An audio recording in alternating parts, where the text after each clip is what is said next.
What's up, y'all? I'm still out here on the range. As you can see, been out here all day doing some really interesting gel testing. I'm getting towards the end of the day. The sunlight's creeping down on me fast, but I think I got time to squeeze in this one more, and it should be another interesting double tap 10 mil test. So as you can see, the jelly contraptions out here putting in overtime. I got the 2 chronos out here, a couple of blocks of gel. Now I have done a few tests out here, so this far one is pretty full. This front one's got a couple of tracks. I've got plenty of room still to work this in. I had one little sneak through on an early test earlier today that might give me a little trouble, but I should be able to work these 2 in there. Of course, as always, we got the heavy clothing buried. It's got the layer of denim, fleece, and 2 layers of cotton t-shirt. And once again, we're checking out some more double tap 10 mil here. We got 2 different types of double tap. Now this was sent to me by Kevin. Again, I really appreciate that. And I will say I need to mention that he had this sent directly from Double Tap to me, so he didn't take it out of the boxes or mix anything up. And y'all will understand while I'm mentioning that here in a second once I show you what's going on with this stuff. So last week I tested one of these rounds that he got sent to me. It was their 180 grain controlled expansion. Now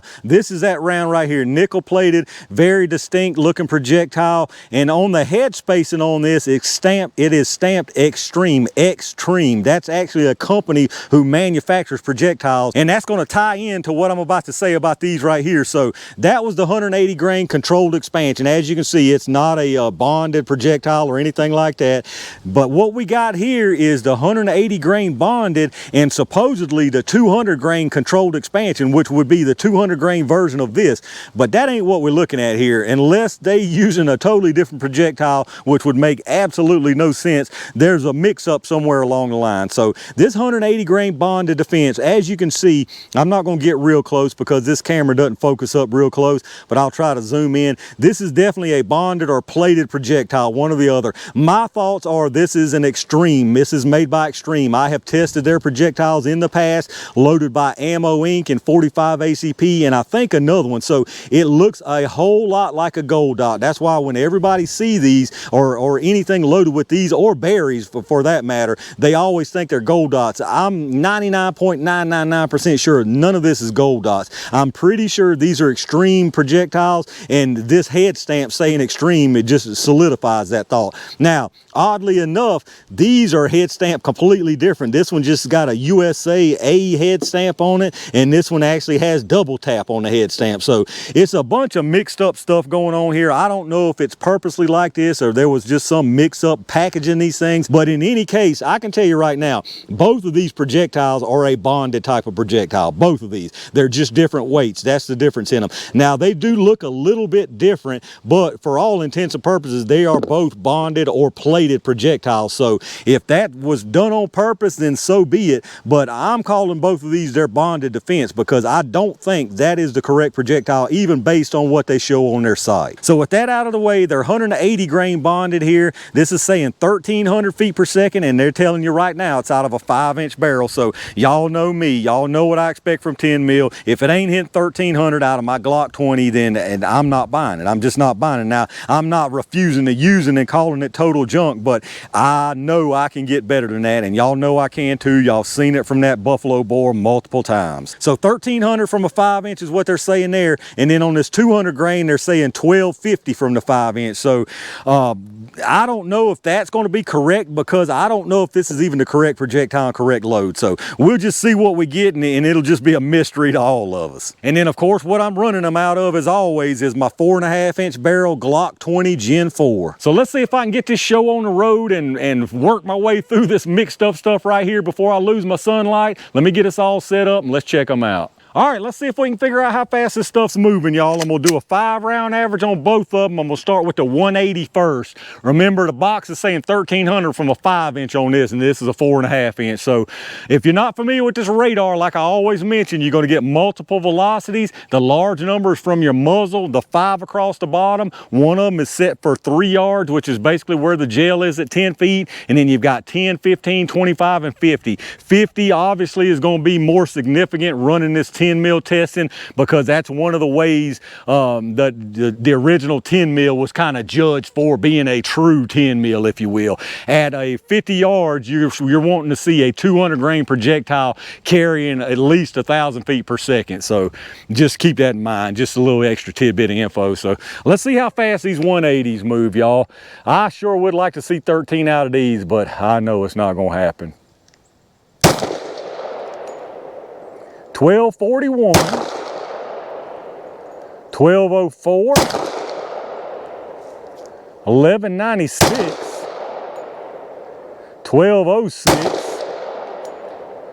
and 1237. So I was going to mention, I think their other 180s were in the mid to upper 1200. So this is pretty close. This may be a little bit slower. I can't really remember off the top of my head. And if you're paying attention to that 50 yarder, this was a 180 even, and it still wasn't carrying 1,000 at 50 yards. So that's why I am the way I am about 10 mil. I'm gonna try not to start another long rant here, but to me, even though this is way, way better than some of the other stuff I've tested, it's just not quite there for me. Let's check out what the average was. All right, so our 5-round average from that 180 grainer was 1,217 feet per second, the 1241 high and 1196 low. 1217, I mean, that's about 100 feet per second off from what I'm wanting to see, even out of this 4.5-inch Glock 20. So extreme spread on that was 45 and a standard deviation of 20.8. So let me reload it and let's check out the 200s. All right, let's see what these 200 grainers do. Remember, the box on this one was saying 1250 through a 5-inch. Again, this is just a 4.5. So let's see how close we actually get on the 200s. These don't feel as strong to me. 1106, yeah, these are not as strong. 1105, 1102, 1099, and 1105, definitely not as strong as that 180. It didn't even feel as strong. It didn't sound as strong, and the numbers tell the tale. So let's see what that average was. All right, so that time on our 200 grainers, we had an average of 1,103 feet per second. Extreme spread was 6, and the standard deviation was 2.8. So very, very consistent from the 200 grainers. 1103 though, that's not cutting it. That's probably, I mean, that's what, 550 foot-pounds of energy, something like that. It's less than the 180 even, and like I said, I could even feel it.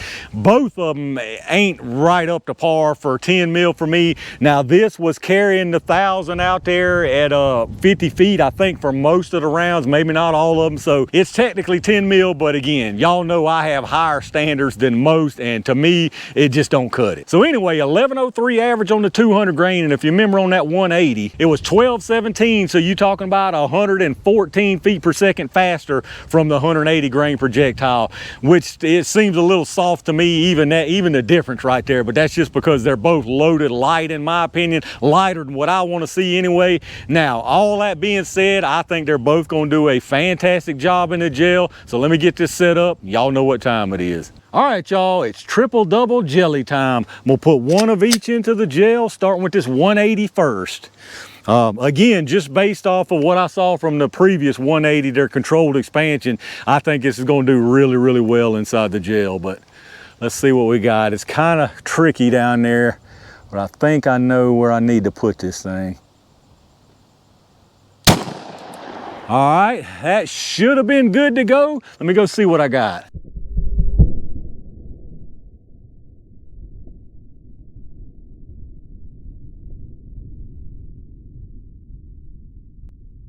All right, that's looking fantastic down there, y'all. Let's try this 200 grainer.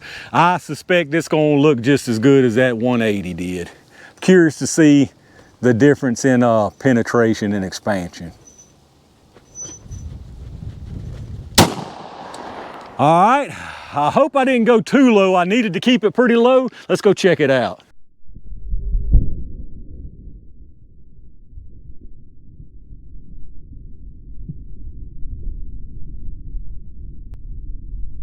All right, that was really, really close to being too low. It actually dinged the bottom at the very end of its travel. I have that happen sometimes, and then once I send another round, it verifies that it wasn't going no further anyway. So that right there to me is perfectly valid. The only reason I'm gonna send another one just to make extra sure is because it's the last test of the day. So if this ends up goofy, I'm not gonna worry about it anymore, because again, that one down there to me is perfectly valid, but since I got some space, I may as well. All right, see, that was dangerously close to that other one, but I think we okay. Let's go see what we got.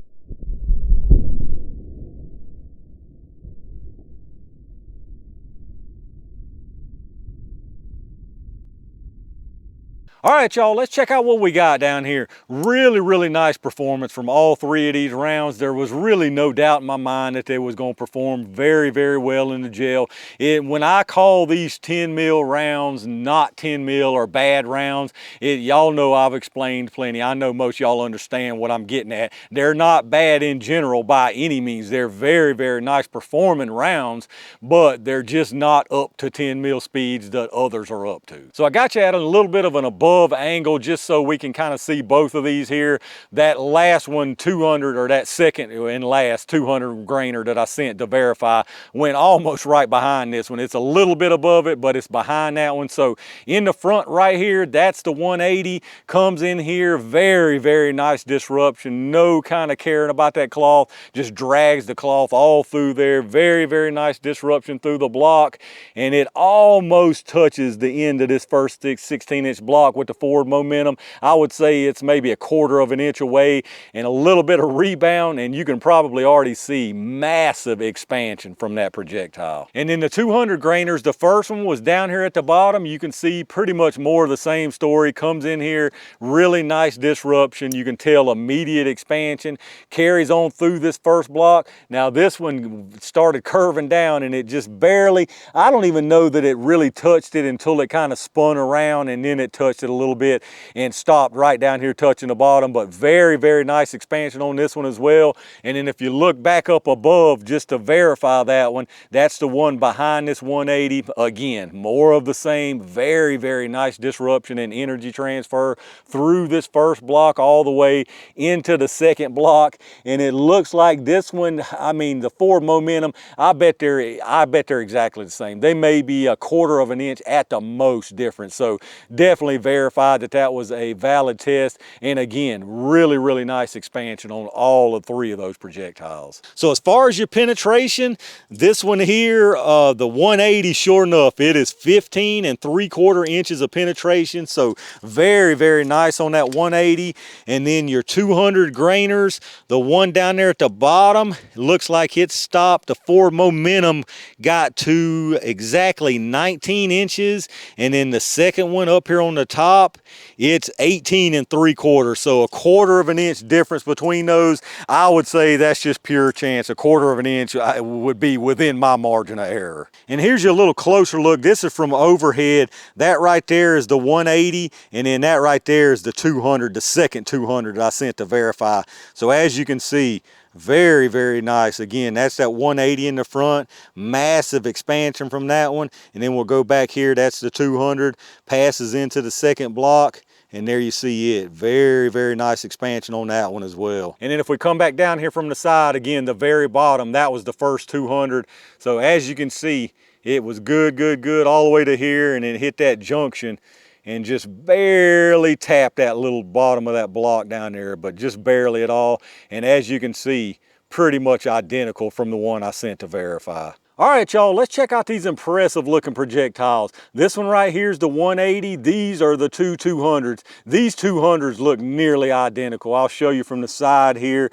Basically the same amount of expansion, the same amount of peel back, pretty much the same size. So I'll put one of these down for now just for easier handling. We'll measure them all, but as you can see, no doubt about that 180 got more expansion and peel back a whole lot more. So that the velocity made a big, big difference difference in that 180.